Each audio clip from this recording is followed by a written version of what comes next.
हर रोज इसकी चर्चा हो रही है।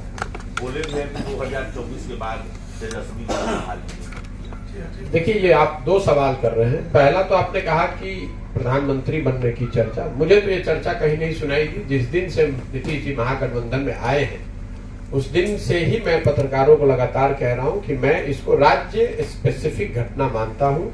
नीतीश जी की क्रेडिबिलिटी आज के तारीख में ऐसी नहीं है कि उनके बारे में बिहार प्रधानमंत्री बनना तो छोड़ दीजिए, बिहार का मुख्यमंत्री बने रहने का के लिए उन पर संकट है।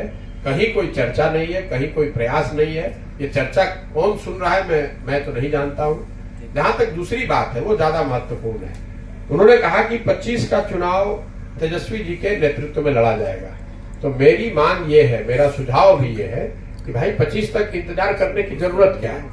आज जो गठबंधन है उसमें आरजेडी सबसे बड़ा दल है, तो नीतीश कुमार जी को अभी ही तेजस्वी जी को मुख्यमंत्री बना देना चाहिए ताकि वो 3 साल उनके पास काम करने का अवसर रहे और जनता के पास भी अवसर होगा कि वो देख पाएगी कि 3 वर्ष में तेजस्वी यादव ने कितना बढ़िया काम किया, ताकि जब उनके नेतृत्व में चुनाव हो तो जनता उनके कामकाज के आधार पर, उनके 3 साल के परफॉर्मेंस के आधार पर वोट कर सके। अभी तक जो हम लोग देख रहे हैं तेजस्वी जी का जो परफॉर्मेंस है, जिसके नेतृत्व में महागठबंधन चुनाव नीतीश जी के शब्दों में लड़ने वाला है, साहब ने ये कहा था कि मैं जब आऊंगा सरकार में तो पहली कैबिनेट में एक कलम साइन, पहला जो डिसीजन साइन करूंगा वो 10 लाख लड़कों के नौकरी का है। अब पिछले 3 महीने से ज्यादा से कैबिनेट में हैं और कई कैबिनेट में कई सिग्नेचर भी किए होंगे कैबिनेट के डिसीजन पे।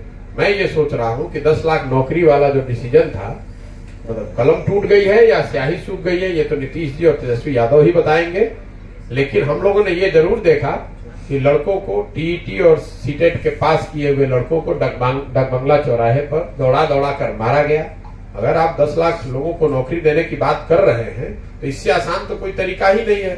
बिहार में शिक्षकों की भारी कमी है और सीटेट और टीईटी और सीटेट पास किए हुए लोग जो है वो बैठे हुए हैं, वो क्वालिफाई किए हुए हैं। आप उनको एक कलम से उनको नौकरी दे सकते हैं। तो और आपने चुनाव से पहले वादा भी किया था, तो अब उनको दे के दिखा दीजिए।